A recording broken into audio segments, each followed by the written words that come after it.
Hi guys, back again. Hope you're all well. So continuing on with the anger, rage and resentment, I thought I'd start at the beginning, and you have to start at the beginning and understand your own story. And I think that's really crucial. You have to go back a little bit before you can go forward sometimes. And this is about seeing it, owning it, so you can change it and transform it. So there is a little bit of going back. So I want you to think about, what were you taught about anger? What did you see growing up?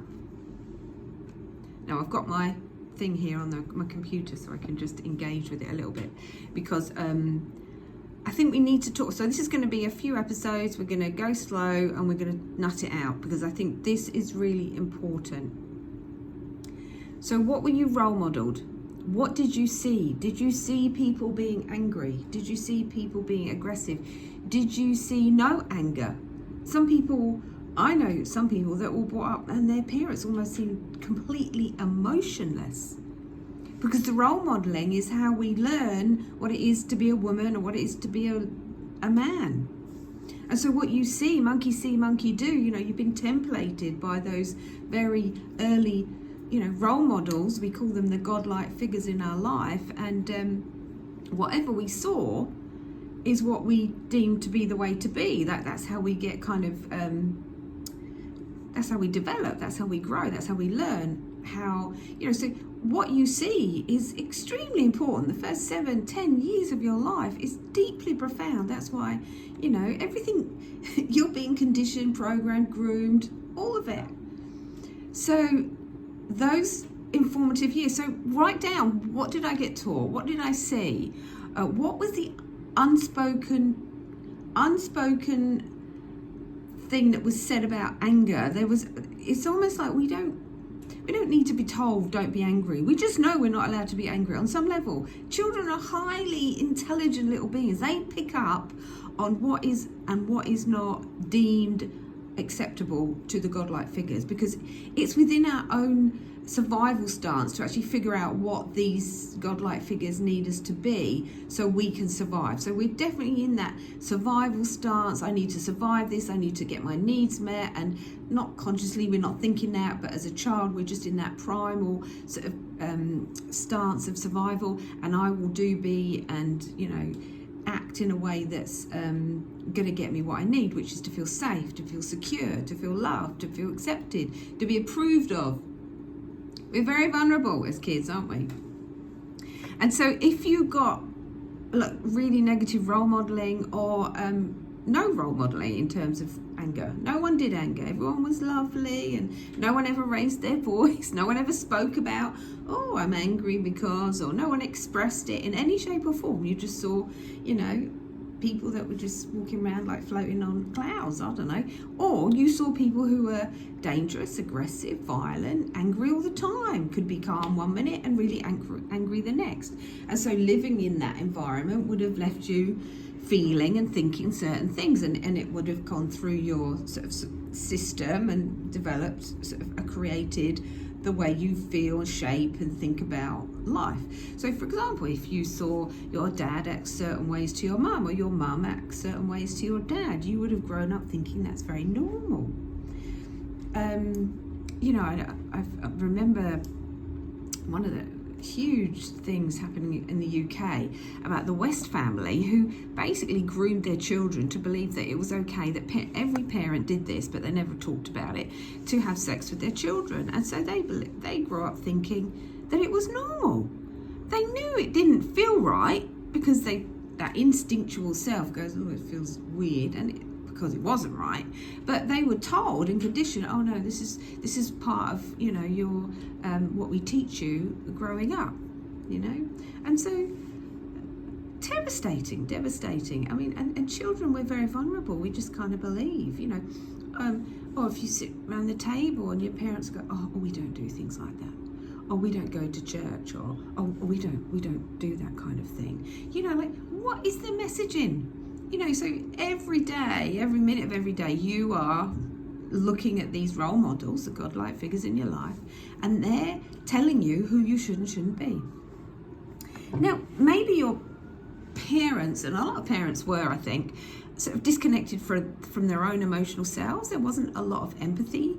It was like, life is tough, get on with it, eat what's on your plate, get out there, get a job, do well at school. Now that's changed, thank goodness. There's much more. Empathy is a real buzzword for parenting these days, and I think that's wonderful, because we all need to learn to be, better parents. And I think that happens, when you have empathy for your kids, because you know what it's like. And it's like, I never forgot what it was like to be a kid, and you ask your mum for something, and so I must admit, I always had the gift of empathy, even as a young person. Didn't mean I was a great parent, because believe me, I made lots and lots of mistakes, but I realised the power of empathy, and that goes a long way. So if your parents aren't really empathic, if your parents are quite disconnected from themselves, then that would have been hard for them to create an attachment to you. And this is the attachment theory that everyone goes on about in children. It's about, how do you attach? I mean, you can attach to a certain degree, but for me, attachment is all about emotional connection. It's about, being empathic. It's about hearing your kid's heart, when they're tired and they're crying, and,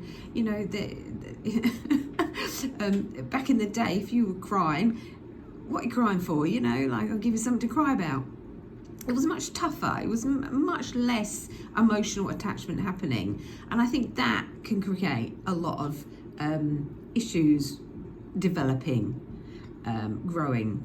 If there's no connection, if your parents aren't connected to them, they're probably not going to be connected to you, and then that will leave you feeling disconnected from you. So they kind of pass it on, don't they? So that's why parenting is such an important job. And of course, in that lack of attachment, you definitely feel emotionally unsafe. There's your precious emotions, and you take them to someone who isn't very empathic, and you'll put them in front of them, and they'll just go like repressed and unavoid. You don't feel like that. You shouldn't feel like that. You mustn't feel like that. You mustn't be angry. You mustn't talk to me like that. No, there's no bogeyman under the bed. No, of course you've got friends. Get a grip. Oh, well, tough. You got to do it anyway. Maybe you don't feel like doing it. You got to do it anyway. So we were very much taught to override our feelings, and there was this definite feeling, oh well, my emotions aren't safe. Okay, so I'm talking about my experiences growing up back in the 60s, where this is just normal parenting. This is why I say parents were bad. They were just bringing up their kids the same way they were brought up, with that lack of attachment to themselves, ignorance. They just didn't realise there was no conscious awareness. Now we are becoming much more consciously aware. We're living in a different world, very much so. Cultural norms, we don't do that, we don't get all emotional and upset about things. We don't express emotions. We don't cry and throw ourselves on the floor and have tantrums. We don't do that. I can't remember as kids ever having a tantrum. I'd have probably got a good idea. How dare you embarrass me at the shops, or, by stamping your feet, and I'd have got thick ear. Now, a lot of people think maybe, we've gone too far, and I do think we've gone too far the other way, and we seem to be mollycoddling our kids and kind of giving them much more power than they know what to do with, and then they struggle. So that's another subject. So being brought up in a seen and not heard generation. So no, my emotions aren't important. My voice isn't important. What I think and say isn't important. No, exactly. You're brought up with this. Well, it doesn't matter what you think. Doesn't matter what you feel. Doesn't matter what you say. You're the kid. I'm the adult. I know more than you. I'm better than you. I'm your parent. I'll tell you what to think and what to feel. Now, once again, I'm not blaming parents. It's just the way things happened back in the day. It was kind of just the normal way. A bit like when you think about it. Let's talk about the West family, and they were just told the extremes of, this is what we do. This is what parents do to their kids. They teach them, all these things about sex. It's the same thing, it's just in a very different way. We're not talking about sex. We're talking about the way of it being as a person, but the way of expressing ourselves. Well, we don't express ourselves. We shut up, put up, and, stiff upper lip and all of that malarkey. So I think a lot of us maybe got to do as I say and not as I do, because it's like, don't you dare be angry, don't you dare do that. But then you saw your parents doing it, so it was one rule for them. one rule for us. And that, I think, for a child is actually really confusing and a bit overwhelming. It's like, what do we do with that when I'm being told I'm not allowed to do something that they are doing? And so what do we get taught? To repress, deny and avoid. Repress, deny and avoid at all costs. It's not safe. Be a good girl, be a good boy. And the indication is, if you're not, I won't love you. And if you're not, they don't say that. They don't say, if you're not a good boy, I won't love you. They just will abandon you. They'll reject you. They'll walk away from you. They'll give you the cold shoulder. They won't talk to you. They'll be passive aggressive. And that, for a child, is devastating, because it's like, this is the person, the godlike figure in their life. Without them, I die. And so I need them to love me, and I need them to come through for me, and I need them to hear me and see me to some degree. So we're kind of at the mercy of these parents, and if they are very unwell, immature parents, and they kind of, and this is what they do to kind of get us to control us. Oh, well, I'll just walk away, I'll reject, deny, or I'll beat you, or I'll tell you off. And so we're always trying to meet our needs and create safety where we can. And so we adapt into this good little boy, good little girl. We all do it. So what we do is we grow up squashing the authentic self so as to be loved and get needs met. Now, that is part of socialization. So from the parents' perspective, they're just trying to help you navigate planet Earth, right? Now, on planet Earth, there are lots of rules and regulations. You don't walk around naked. You go around yelling and shouting at everyone. You don't have tantrums. And they're trying to teach you how to be an adult. But in the process of socialization, they're actually teaching us to not be who we actually are. So I am not blaming parents. I think being a parent is the hardest job in the whole wide world. But actually, with a bit of skill, a bit of knowledge, you can do it a lot easier. And it doesn't have to be as hard as you might think it is. And I think nowadays there's so many great programs around the place that really help. So many great books, and I read a lot of books when I was in training about how to be a more mature parent. And the way to be a more mature parent was learn to manage my emotions.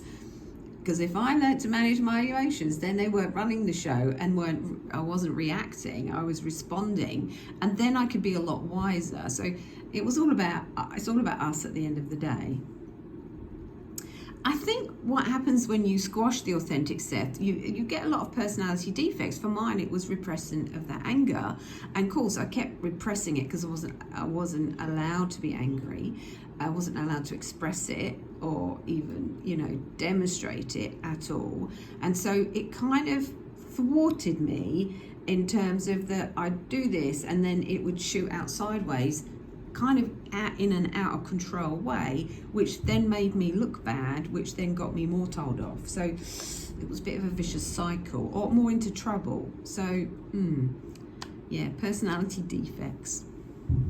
I think that term is kind of something they use in AA and NA to determine what doesn't work. Like, it could be, as we grow older, it might turn into a personality defect of an addiction, for example. Passive aggressive, definitely me. I became passive aggressive. If you repress all this, it will come out sideways, like I just said. And it doesn't always come out in shouting and screaming. It might come out as, I'm going to put a brick wall, I'm not going to talk to you, I'm going to withdraw, I'm going to punish you in other ways. I'm going to slam the doors and cupboards and, passive aggressive as a child can be, I won't do what they want me to do. So maybe I won't make my bed, and be a little bit rebellious. So it could demonstrate as lots of different things, can't it? Passive aggressive. Or not spend time with people, or just be annoying or frustrating, or just not be part of the family or something like that if you're growing up. But as an older adult, numerous ways. Well, if your partner, for example, and you're quite passive aggressive, it might come out in very different ways, like shutting down, withdrawing, not talking, not being open, not being vulnerable, not actually speaking about how you really feel. So someone might say, "You okay?" and you go, "Yep, I'm fine." So that it can be subtle or it can be more obvious. That passive aggressive. ultimately leading to the blame game. It's their fault, not mine. I think, repressing of a lot of anger can make you want to, oh, it's your fault I'm feeling this way. It's your fault I'm angry. You go into a more of a victim stance about everything because you feel powerless. And I think it ultimately comes from a sense of powerlessness. I can't express how I really feel, so I feel ultimately powerless. And when you feel powerless, you feel like a victim, and then you go into that victim stance. If it's all your fault, well, if you didn't do this, and if you didn't do that, if you gave me more time, and gave me more energy, or if you did this differently, if you just didn't make such a mess, I wouldn't be so angry. I think as a parent, I think I would definitely have those kind of thinking around, oh, you kids, make such a mess, and now I'm angry, and it's all your fault. Yeah, because if you didn't make such a mess, then I wouldn't be angry. So playing the victim, and you can play that in a big way and a small way. And I suppose if you're doing that, pointing fingers and blaming everyone, you are not taking responsibility. It's that lack of responsibility. See, if you get told you make me angry, you grow up thinking I'm now responsible for that person's feelings. But in a way, the message is, well, if I'm responsible for their feelings, who's responsible for mine? Well, I'm obviously not. They're blaming me. So it's a bit monkey see, monkey do. Well, if they're blaming me, then I'll just pass that on and blame everybody else. Well, I'm angry because of what you did. So there's that distinct lack of responsibility. Well, it's not my fault, it's yours. I didn't. You're the one that did this. Point the finger. Helplessness, hopelessness, blame game, lack of responsibility. And so looking back at how it all started can help you understand how you came into being the way you are and having that kind of victim stance. And that was definitely me. I was not responsible for my anger. Everybody else was. If it didn't just piss me off and annoy me all the time, then I would be angry. And of course, in that space, nothing changes. You're at the mercy of everyone around you. There's no power in that. In fact, it's the most powerless stance of all, because it's like, oh my God, my emotions are at the mercy of how everyone around me is. And that means everybody, not just the family. It's everybody, And this is where I grew up, feeling like powerless, which is really, really difficult space to sit in when you go out in the world and you feel utterly, utterly powerless. And so you have to look at where it all began and to understand yourself. Understand yourself, how you came to create these patterns and ways of being within yourself. So we're just going to leave it there today. So that was, what was you taught about anger? And I think you have to go back and kind of understand what happened. What did you see? And it might not be someone was doing anger. Somebody might not have been doing any emotions. And so therefore you grew up with the idea that it wasn't okay to have emotions. So you became almost numb, robotic-like. And it's not like we do any of this on purpose. It's just those first 7 years are so fundamental because we're in that brainwave state where we're basically being hypnotized. Anyway, food for thought. Hopefully you'll go away, do a little bit of thinking and understand your past and how it impacted on you and anger. Okay, I'll leave it there for now. I'll talk to you next time and we'll continue on. Bye for now.